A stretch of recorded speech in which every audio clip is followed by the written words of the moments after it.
Welcome to the authors at Google series. I'm very pleased to be able to introduce Harry Lewis and Hal Abelson, who will be talking about their new book, Blown to Bits. I have here this quote, which is the first introduction to Hal's name that I had seen. Some of you, maybe if you went to MIT, may know him from his book, Abelson and Sussman. That's not the official title, but. I didn't go to MIT, and this is where I first saw him, I think, on Rec Humor Funny. And it made a big impression on me. In fact, it was the motto for me throughout grad school. And I've always remembered his name here, and I was really glad that he's here to speak.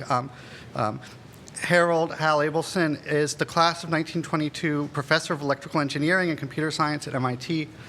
That doesn't necessarily mean he's from the class of 1922. It's just that the chairship is, which is before computer science was founded, so it's a very forward-looking chair, and he's done the role proud. He holds an A.B. from Princeton, PhD from MIT. He's gotten a lot of awards, more than I can say now. I'm going to mention a few that he got in recognition of his contributions to teaching. The McVicker Faculty Fellows, the Bose Award, the Taylor L. Booth Education Award. He's one of the people who fostered the Open Courseware Initiative at MIT, which, if you guys know about it, is really cool. He's also fostered DSpace, which I don't know what it is, but I'm sure it's also really cool. In addition to some of his teaching stuff, he's the founding director of Creative Commons and Public Knowledge, and was a founding director of the Free Software Foundation, which you may have heard of. The quote here, Hal has stated that he wasn't the one who actually first came up with this quote. I guess it was your roommate who first came and just repeated it. But Isaac Newton wasn't the first one who said that quote either. He was also repeating it, so Hal was following in some fine footsteps. Like Professor Abelson, Professor Harry Lewis has wide-ranging interests, both in education and outside, and in computer science and outside. He holds an A.B. and a Ph.D. from Harvard.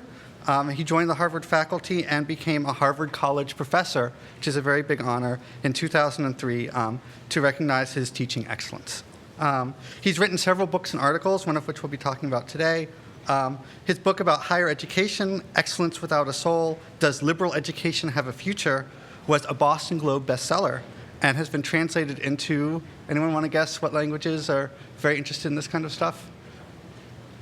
Chinese and Korean, and all sorts of different kinds of Chinese. The book is very popular in Asia.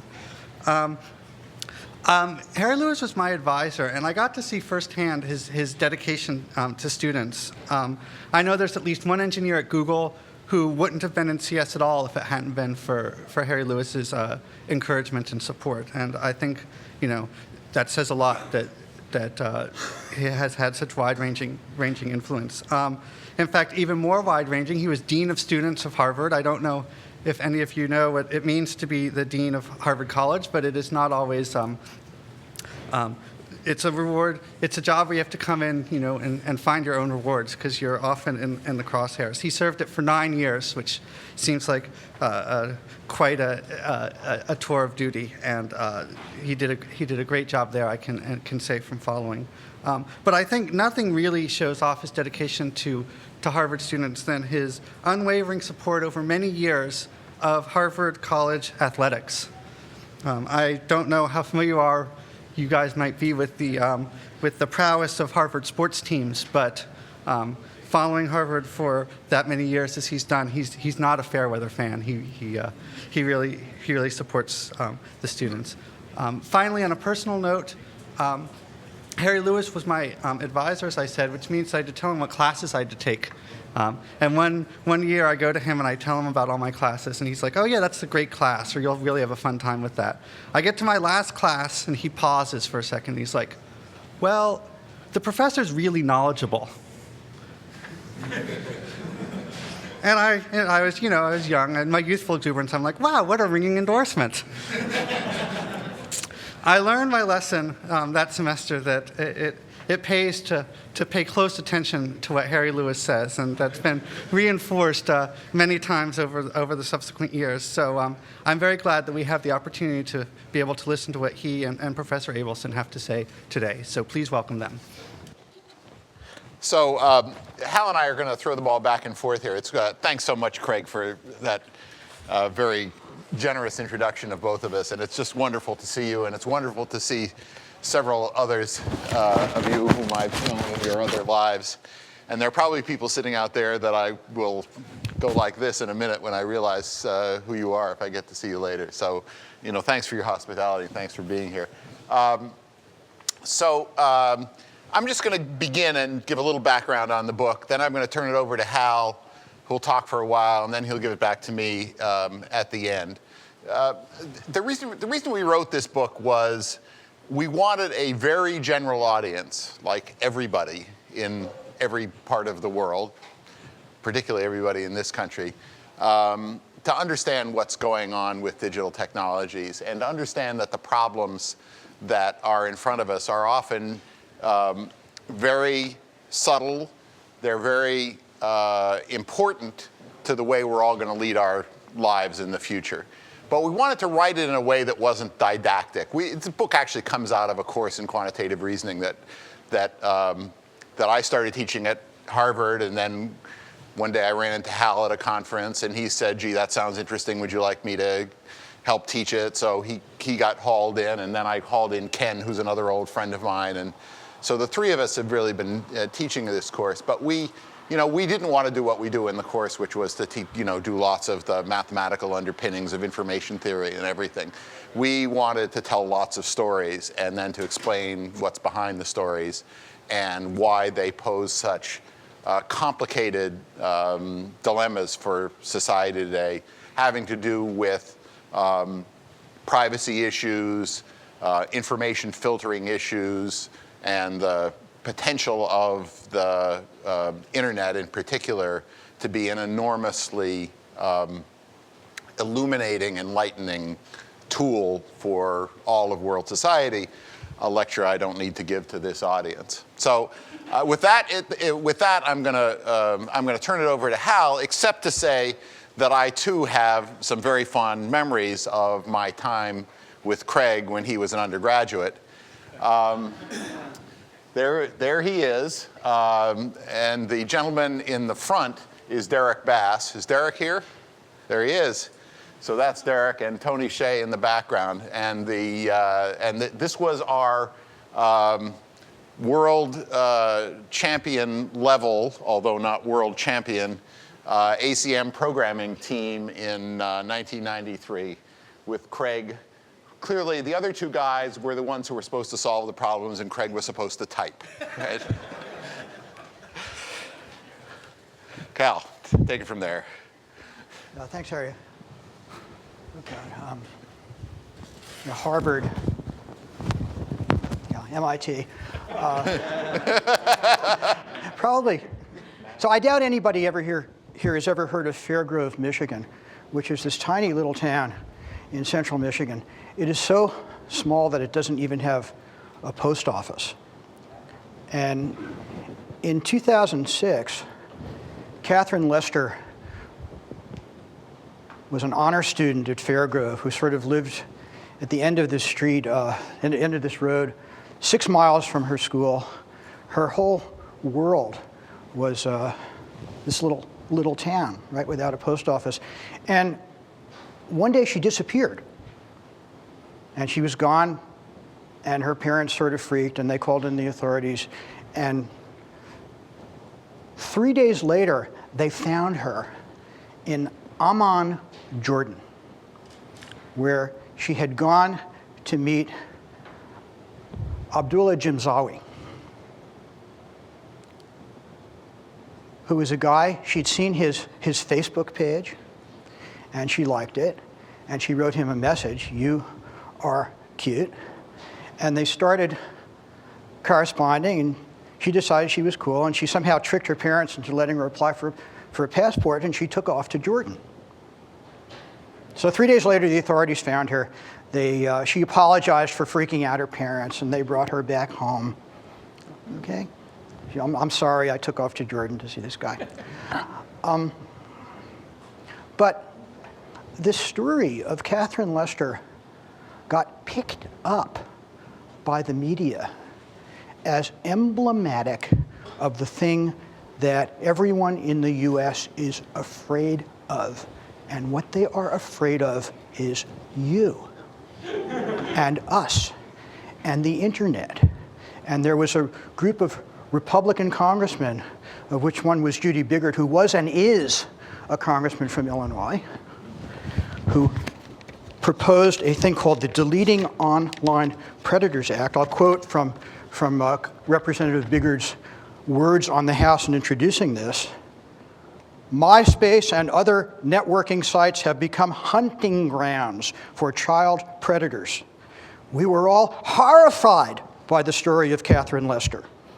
At least let's give parents comfort that their children won't fall prey while using the internet in schools that receive federal funding for internet services. And the Deleting Online Predators Act basically said that any organization that gets federal funding, like schools and libraries, should prohibit students from accessing social networking sites. And they wrote a definition of social networking sites, and it turned out that the definition of social networking sites covered MySpace and Facebook, and sort of any place where kids would put personal information, like Amazon or Orkut or online or Google Pages or anything through a register. And they, in the congressional committee, they sort of said, well, this is some kind of problem. It's pretty hard to write a law, right? It's pretty hard to define what these bad sites are that you shouldn't let kids get access to. And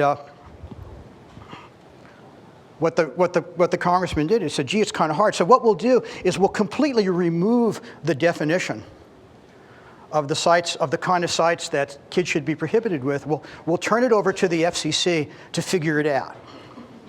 So there was this bill in front of Congress that said for some undefined set of sites, kids shouldn't be able to access them in schools and libraries. And the FCC, of course, said we don't want to have any part of making this definition. The whole thing eventually petered out. We're all really afraid. We're all really afraid of this internet. And you probably know the quote from William Gibson that says the issue with the future is not that it's coming, but that it doesn't come to all people at the same rate. And this room, right, us, we are the distant, weird, far future.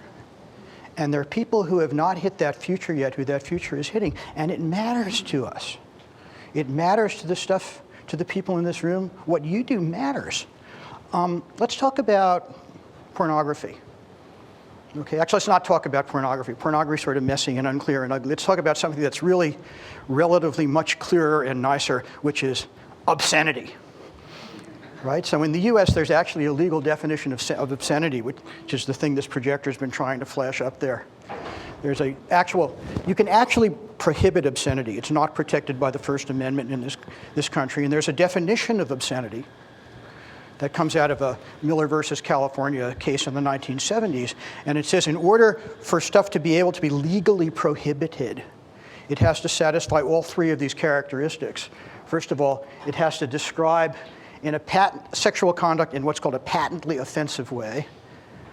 The second one is that the average person applying what's called contemporary community standards has to find this appeals to the prurient interest. At MIT, they asked me what prurient means. It's really... And then third is the one you normally hear, what's called the SLAP test, where the work lacks serious scientific, literary, artistic, or political value. So this is the definition of obscenity. Okay, and what I want to talk about is how you guys are changing the legal framework in which something like this could happen. Notice there are two. Number one talks about the work itself as a standard, and number two talks about what the average person would think about it. Okay, those are different kinds of legal tests.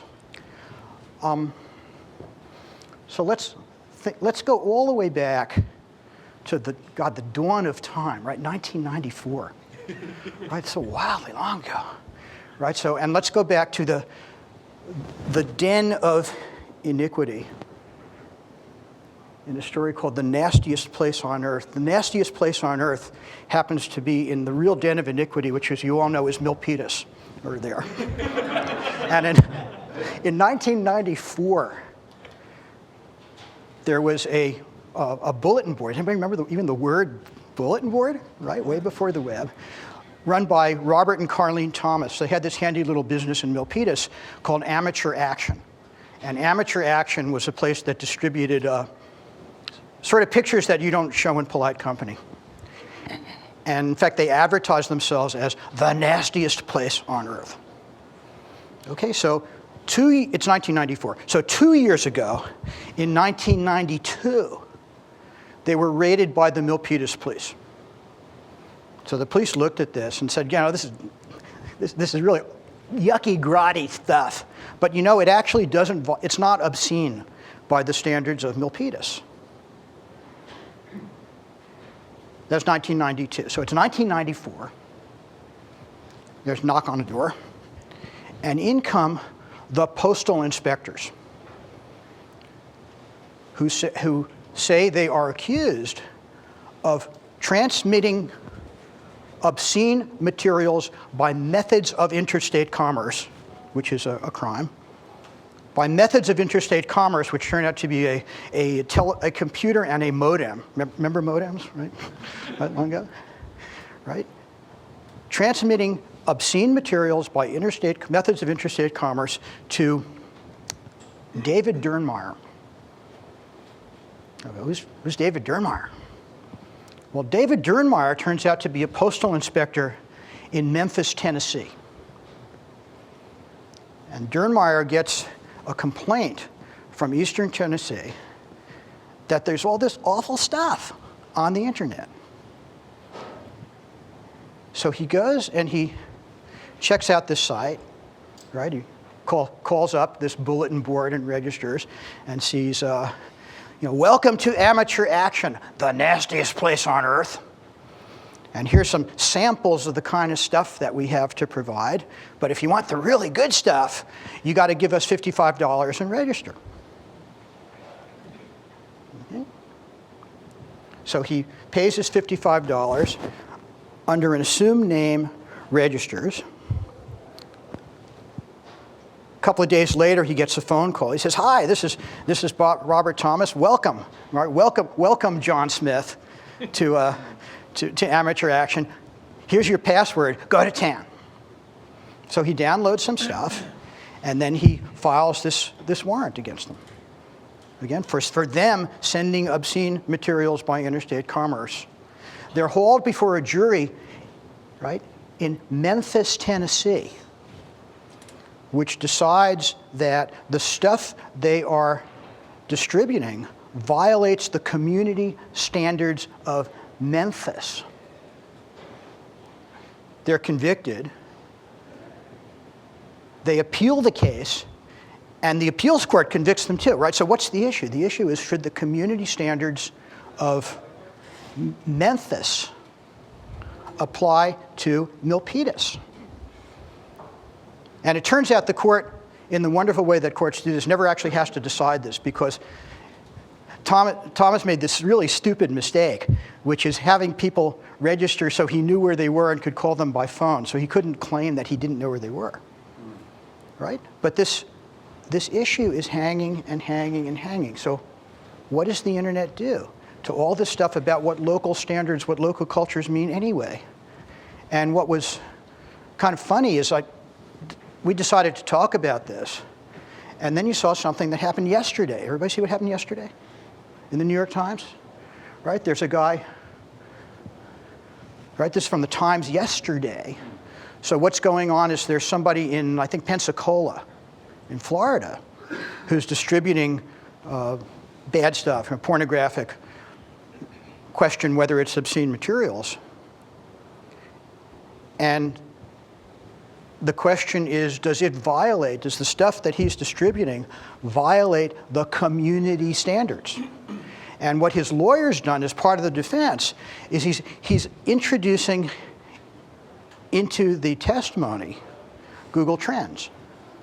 So he's saying, let's look at the stuff that people are looking at in Pensacola. Compared to what people are searching for, the stuff that this guy is distributing isn't so bad, right? So, here's my little experiment I did yesterday. So here are people in Florida over the last 30 days. You can do this for yourself on Trends. Are they interested in Obama? Well, sure, they're interested in Obama, but not nearly as interested as they are in sex, right? So this is going to be the argument in the defense, and then the lawyer. And I don't know if there's anybody from the legal staff here. The lawyers apparently has gone around and subpoenaed Google for even more detailed search records. And there are guys down the street now who are trying to figure out whether to reply to that subpoena, and it's a real hard issue. But the thing I want to say is we're in the middle of this thing. So it's not merely that people out there are reacting to the kinds of changes that Google and other technologies are bringing. It's that, right, Google and the kinds of technology that you guys are building can actually change the whole framework of the way we think about this stuff. So it really, really matters, and it's happening right now. So that's just a little story. Harry, continue the story. Moving right along, not wanting to be content with yesterday's news. This is today's news. This is I want to talk about wireless. This is a document from your Federal Communications Commission, that institution of the US government which has the objective in life of keeping all of your children safe from any information which they shouldn't see. And they have issued a proposal for an interesting deal with someone who wants to bid on a little piece of wireless spectrum. And the deal they propose is that you're only allowed to bid for this if you promise to reserve a part of the spectrum block for a free nationwide, and there are parameters built in about how far it has to be deployed in 3 years and 5 years and so on, internet access, a nationwide free Wi-Fi that's censored, okay? So no inappropriate, no bad stuff on this piece of the internet, this sort of parallel internet universe. So that's the deal that the federal government is offering to prospective bidders on this piece of wireless spectrum. And what's going to be disallowed on this little piece of the wireless spectrum? Well, obscenity to be sure, but obscenity is actually not allowed on the internet already. That obscenity is not covered by the First Amendment. So that's nothing new. And some other stuff which we'll figure out later, right? So, imagine Catherine Lester's MySpace chat of this putative predator in the West Bank in Gaza. People telling dirty jokes in, take your Estonian or whatever. I don't know. Obviously, nothing encrypted could possibly be allowed on this this wonderful, open, free, nationwide internet. All right? So, so this raises the whole question about wireless deregulation. And again, I thought we'd tell some of the background here. And I'm going to take a minute to tell the story of how Wi-Fi came about. How did the little piece of the spectrum where 802.11 and its various literary variants got freed up for unlicensed, used by unlicensed devices? Because until that happened, if you wanted to use any of the radio spectrum, you had to go to the FCC and ask permission. And the fact that there's any part of the spectrum where you can, you create devices like this one is due to a deregulation thing that actually started back in the 1980s. And it sort of began by this this gentleman's testimony before Congress in 1981, and where he was, during the Carter administration, talking about a report which he had commissioned and was actually done by the MITRE Corporation. And the background is that this gentleman had been brought into the FCC by the Carter administration, which thought that in general it would be an economic stimulus to the nation if various things that were under federal regulation got deregulated a little bit, but with a very vague mandate. And this fellow, who I'm going to tell you a bit more about in a moment, was a radio engineer trained at MIT, and said spread spectrum technology.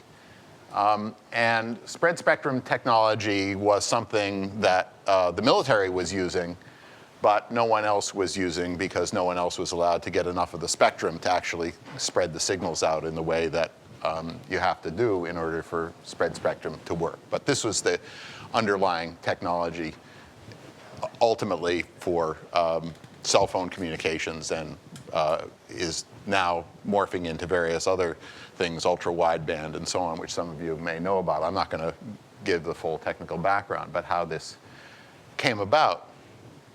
So there was this report which said, this is the title of the report, potential use of spread spectrum techniques in non-government applications, like foolish things like this, residential networks in your house, all kinds of things. They had no idea what the uses might be. This is 1980. The people were not in 1980 thinking about personal computer networks. But there was clear that there was a potential to just break open a crack in the regulatory structure and foster some innovation.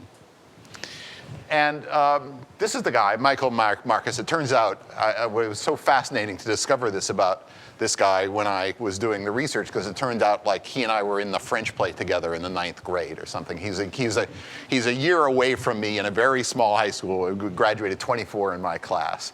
And he's like a year older than I am. And he went off to MIT, I went off to Harvard, and we never saw each other again until I called him up after discovering this. But Google should get him out here to talk. He's now out of the FCC, and he's a wireless consultant and a little bit of an evangelist on some of this deregulation technology. And so Michael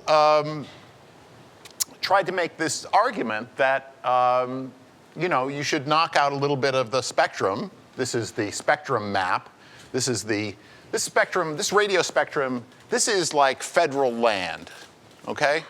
And they will lease pieces of it. I mean, you guys all know this if you're following everything that's going on with Google's effort. And it's extraordinarily complicated the way it's chopped up. And the whole FCC, apparatus is remarkable. That FCC request for comment, or whatever it is that I showed you that was issued a day or two ago, is a 60 or 70 page document. I don't know who has the time to read all these things, although I'm sure Google does. And Marcus suggested that every place he tried to suggest they could deregulate a little bit, some incumbent stakeholder screamed, say, no, that's not going, that's going to interfere with my exclusive use of this little thing to have your, spread spectrum stuff. And he says, not at the power levels that these signals are going to be at. And they said, we don't want to take the chance. So there was nobody who was willing to, because of course none of the stakeholders, be they, the AM radio dial, which is the big blue block up there, or whatever else these other uses. The military certainly had no percentage in letting anybody use any of the spectrum that they had reserved to themselves, or that the FCC had dealt with them to deal. So he picked a little piece of the spectrum over there in that corner. Here's an enlargement. The ISM band, which is 2.450 gigahertz, 2.4 gigahertz to 2.5 gigahertz. So you can see it's a little tiny thing. It overlaps this thing, goes from here over to here. Okay, and this picture's more complicated than that.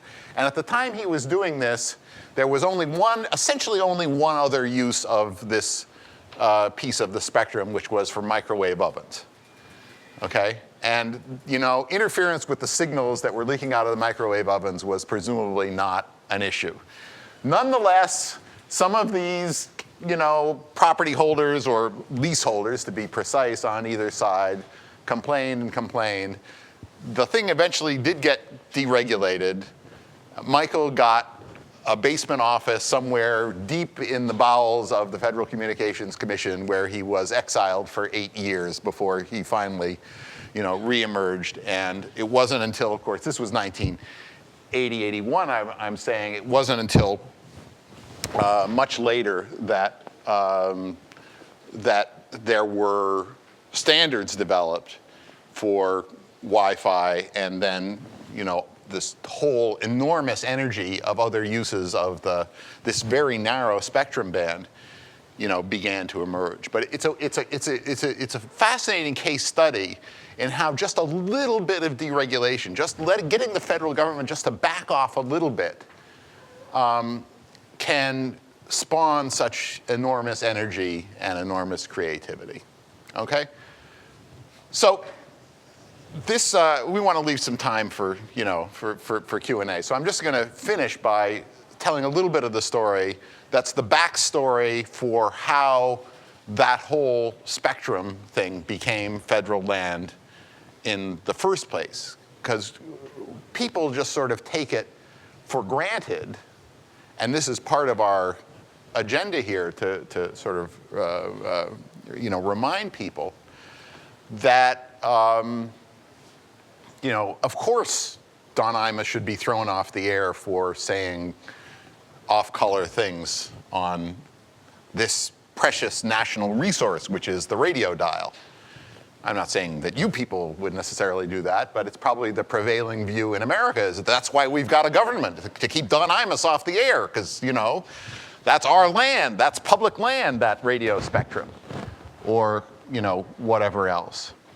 And the whole thing turns out to be a story, the story of radio and television broadcast regulation and the story of federal control over the radio spectrum, turns out to be a story of some legal decisions that were made at a time when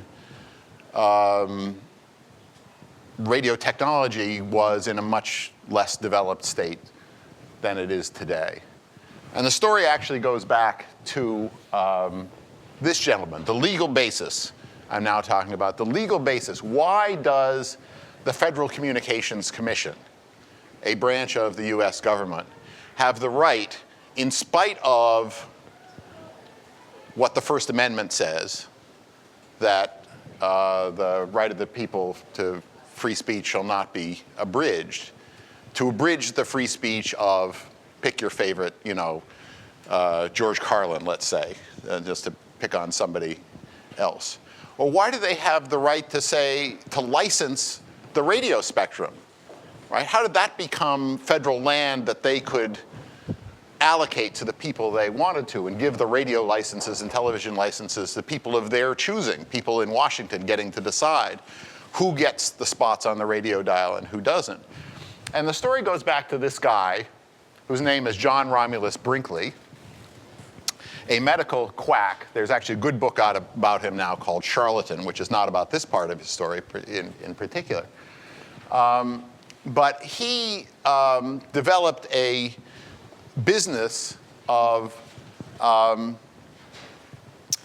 glandular transplants, which were designed to solve men's virility problems. And the glands that he transplanted are the ones you might guess if you allowed yourself to think such a horrible thought. And they were taken from goats. His story is apparently somebody came in and said to Dr. Brinkley, I just can't You know, I'm just like a flat tire. That was the expression. I'm like a flat tire. And Dr. Brinkley looks out the window and sees some goats and says, you need what those goats have. And the guy says, just do it, Doc. I'll try anything. So he takes him into the back room and does a goat gland transplant.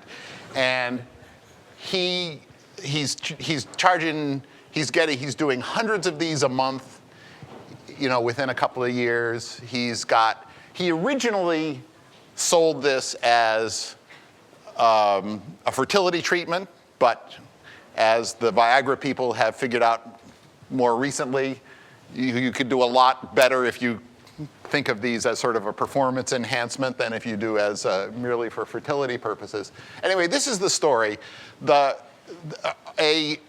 AMA gets unhappy, and in cahoots with a rival, I'm sorry, I skipped an important piece of the story. He builds the biggest radio station in the United States of America in Kansas, which is Milford, Kansas, 70 miles west of Topeka. It's nowhere. Anybody from Kansas here? Anyway, it's a tiny place. He eventually has the biggest radio transmitter in the United States of America and be heard all the way into the Atlantic and beyond at night. And where he just does, like, you know, people write in and say, I have lumbago, and he says, you need some of my Formula 57, and, you know, tell your druggist to get it, and so on. And the AMA lands on him, and then in cahoots with a local would-be radio broadcaster, somebody who wants a radio license but can't because he's got the radio license, their slots are all full on that federal land. The FCC takes his license away. He claims it's censorship. It goes to court, and the court decides, you know, we've just got to pick and choose because there isn't enough room in the radio broadcast spectrum for everybody to use. So the government gets to decide how it's used in the public interest. And the reason why this technology is no longer, why this is a sort of technological contingency, this whole notion that the radio spectrum has to be divided up in little pieces and given out to people, and why this spread spectrum and some other modern radio technologies, cognitive radio and other things, have actually rendered the scarcity argument technically incorrect in the 21st century, is another weird story that has to do with this woman. Anybody know who she is? Hedy Lamarr, okay? So the Hedy Lamarr story is kind of getting around, but still, if you haven't heard it, it's just amazing. I'm going to stop here and not tell you the whole thing, but it has to do, there's another whole glandular endocrine part of the Hedy Lamarr story, not just to do with sort of what she did to men's glands, but she herself had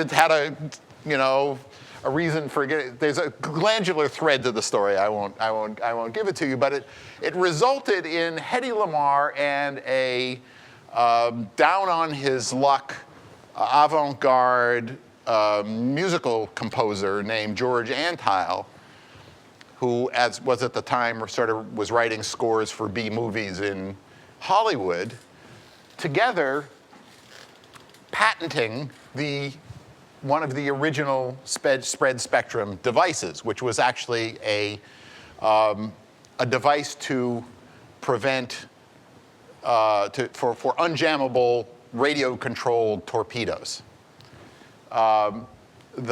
She knew about torpedoes because her first husband had been an Austrian munitions maker who was a supplier to Hitler and Mussolini and so on. So that's how she knew this stuff. Antheil's contribution was to design a player piano mechanism which was going to synchronize the frequency hopping between the control signal and the receiver in the torpedo. So there she is. You should go use Google Patents and look it up. Hedy Keeler Markey. Markey was actually her second husband. The first was the munitions maker, and there were 4 more after him. And there's George Antheil. It is such a strange story, and it's actually fully cited in the back of the book. But this stuff is still with us. This struggle. That's why I wanted to put up this FCC thing from yesterday. The very idea that the federal government is not only going to be, handing out pieces of the spectrum like stuff they own, but then on top of it saying that the deal is that we want to create what will become the family-friendly internet out there, the one that everyone will be able to get free, and we will not allow anything to be on there that we don't like, is a cause for public alarm in the United States of America. And, God bless all of you for anything you can do for the general cause of information libertarianism, because I think these old struggles are being replayed, and we want as many people to be aware of them as possible. So I think I'll break there, and then let's do a little chit chat. I should just say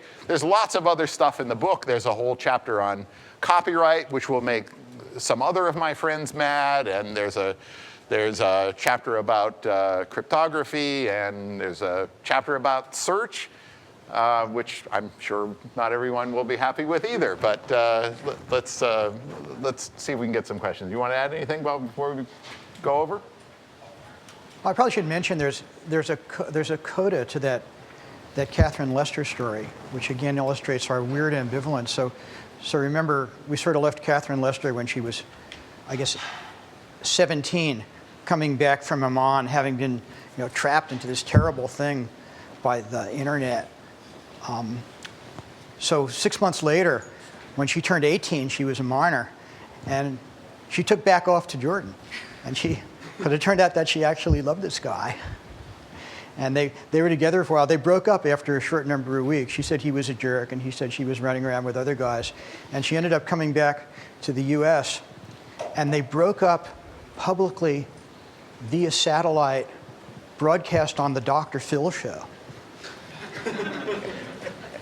And again, it just shows this wild mismatch of the attitudes and expectations we have about how people are living their lives against this crazy mix of public and private that's happening to a large extent because of Google and other places, but this whole round of technology. So this is a story that is far, far, far from over, and it's a story that we're all going to be living with over the next 10, 15 years.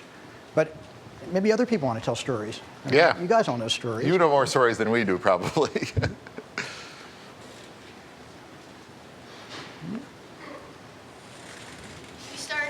Here, why don't you talk to the mic, so people can sort of hear the other How are you? sides. Hi. You started out by saying that you want to write the book for a general audience, Yeah. but also present some of the subtleties involved in the internet and the digital revolution. Aren't those kind of contradictory goals? Well, that's a really nice question. Nice to see you, Amber. Harry's a master of this, What do you mean? of telling these subtle technical things and getting them across. One of the things that you should marvel at the book is there's a really outstanding, and I'll say it's outstanding because Harry wrote it, not me, description of public key encryption that has not one equation in it. Yeah, that was good. That was hard. It was. I will say that my co-authors kept on wrestling me to the ground to get the equations out of it, but it was rewritten many times before it did. So here's the see what happens with public presentations of this kind of material is that whichever side wants to present it to you the general public now, will explain how it works to their advantage, right? So this last one is a great example, right? Let's say, you'll just have that, and I say, well, that's the way the world is. It's a law of nature that you can't have two broadcasts on top of each other, because then, it'd be like having, the way it is in your, car radio and an AM dial. If you get two, equally, we wouldn't want that to happen, because then, you wouldn't be able to see your, Sex in the City. I guess they don't show Sex in the City on broadcast television anyway, but, you get the idea, and there's, to the sort of large general population, people are very easy to scare, right? That everything we know and love about, the world where we're sort of delivered entertainment, typically, will come to an end, if signals are allowed to interfere with each other. It's just like a law of nature. So we have this argument, and I say to less sophisticated audiences, and how many simultaneous radio broadcasts are going on in this room right now, do you think? Originating within this room, right? And then people will say 0. And I say, how many of you have cell phones? I guess I took mine off. I don't have one at the moment. But, the notion that those are radio broadcasts and that there are hundreds of thousands of radio calls going on simultaneously, and if I call Hal, Amber can't hear it, right? Because the sort of technology has been made to work, even though the cell phone bands are relatively narrow, it's a little bit, I said, well, if you can have that many cell phone conversations, why couldn't you have that many, broadcast stations? Now, it's not quite as simple as I'm making it either, but, so people retreat very quickly out of fear. So part of our goal here is to tell some stories so that people won't be quite so afraid to just understand a little bit more about some of the alternative possibilities. Or, the Catherine Lester story, which actually goes to a little bit of a different point, which is there's something which is arguably bad. Is it the government's job to protect Catherine Lester from herself and from her MySpace friend? And if it is the government's job, can they possibly get it right, given that they don't know enough to write the definitions even in a way that includes MySpace and excludes Wikipedia?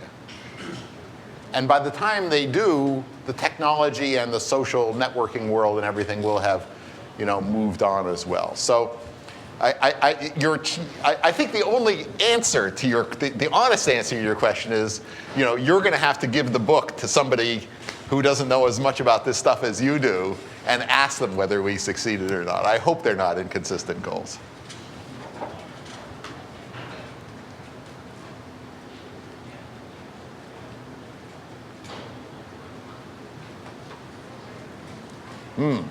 What's the matter?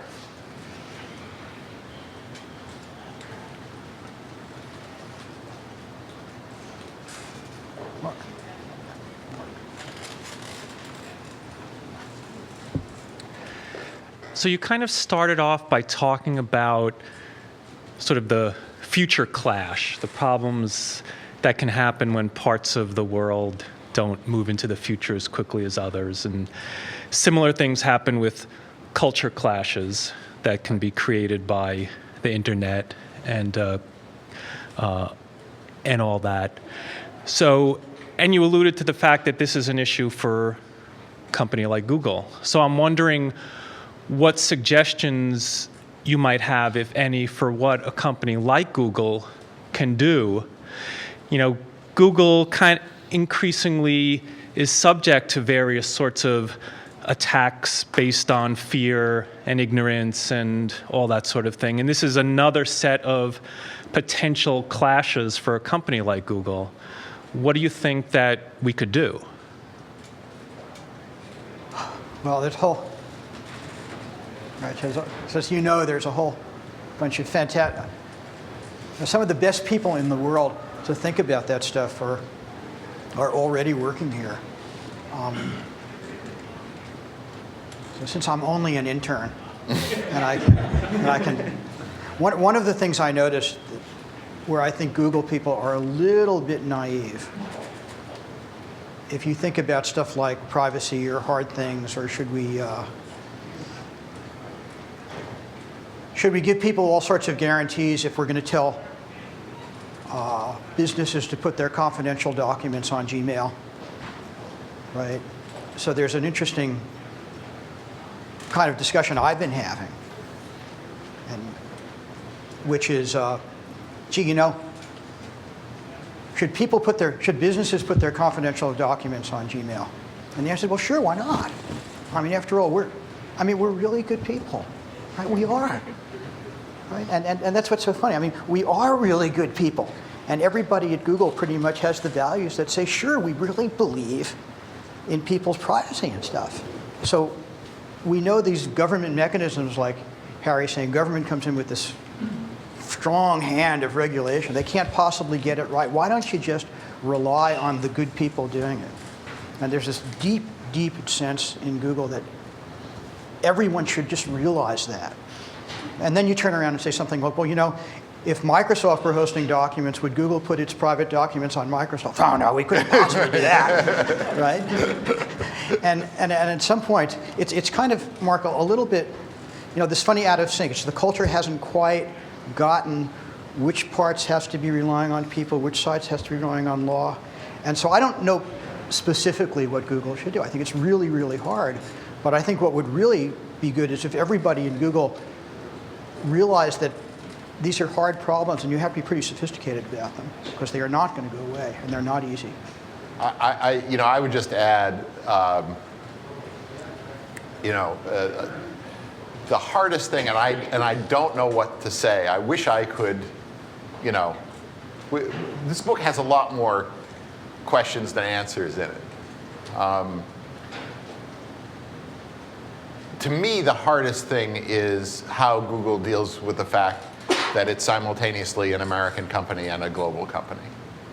And I just, Google is fundamentally in the information liberation business. I think that's what Google's business is.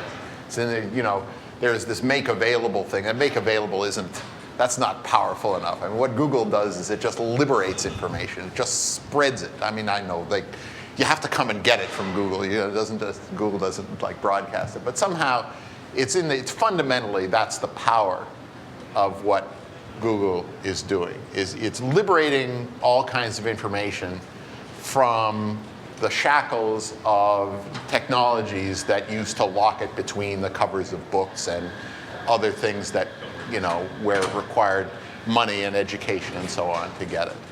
And how do you deal with being in the information liberation business when we're the only country in the world that has a First Amendment? And I just don't know how you deal with that. And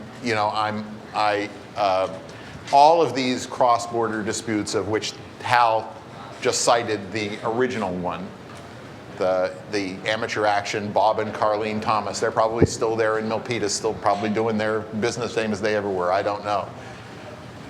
But how you do this in this world where we're dealing with libel tourism, where things that are legal. I mean, I know you're dealing with it. You are dealing with it. But the sort of dilemmas of conscience that come with this. This was not a Google story, but there was another New York Times story about a week ago about just an ordinary print magazine that was being taken to court in Canada for hate speech because it had some comment in it about Muslims having lots of children or something. I can't remember what it was, but it was something that was deemed. What was it? Was this the Mark Stein?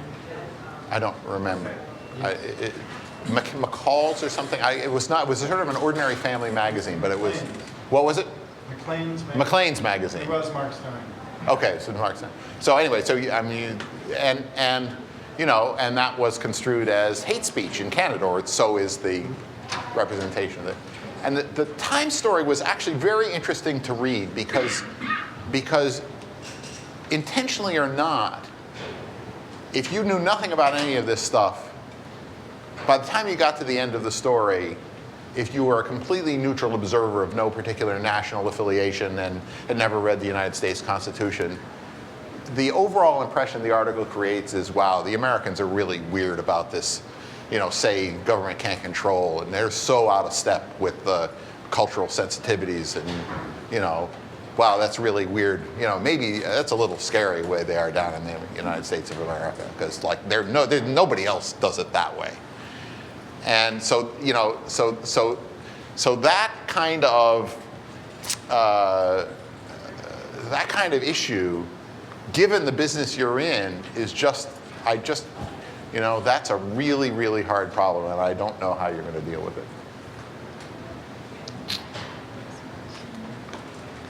Hello, Robin. What are you doing here? Who let you in? Harry was my professor a million years ago. This is Robin Yilmaz of Facebook, just so everybody knows. I used to be a Googler. You sure did. How I'm proud do of it. Thank you. And Harry was my professor, and I TA'd for him with Craig years and years ago. Too many years ago. So there was this incredible cohort of teaching fellows I had one year. I had Robin. Craig. I had Craig. Salil. I had Salil Vedant, who just got tenure in theory at Harvard.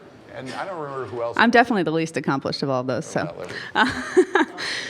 I wasn't here for the whole talk, but Craig thought a good question to ask was, how do these issues, vary across the world, and what's been your experience in that?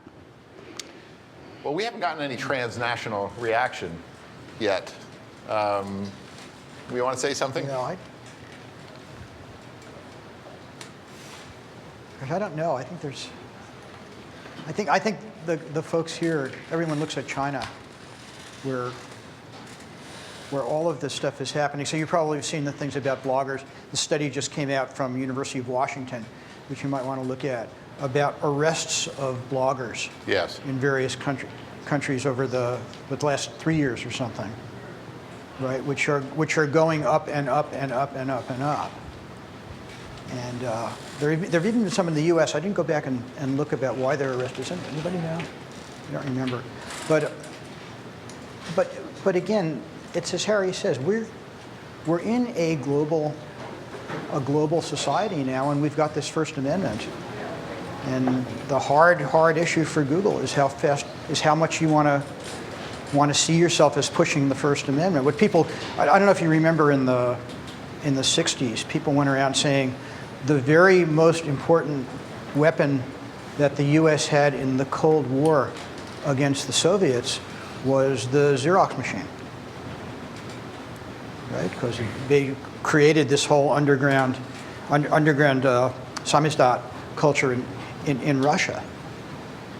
And you want to think about what's the equivalent of that kind of technology today. Is the very, if you think about whatever we're arguing for today in terms of freedom of expression, are things like internet search the very most important weapon that the U.S. might have in that struggle, or do you view yourself as sort of neutral in that thing? And how do you make the balance? It's just really hard. Did you see the pair of stories? First story, that Sweden is passing a law that they will encrypt all data coming in or going out of Sweden. Second story, for security purposes. Encrypt all data? For security purposes, they will examine all data coming into or leaving Sweden. And then Pirate Bay announced that they will encrypt all data going into or coming out of Sweden. Yes, right. Saw that. Okay. Okay. You've been nice audience. Thanks for being here, and thank you for what you're doing in general.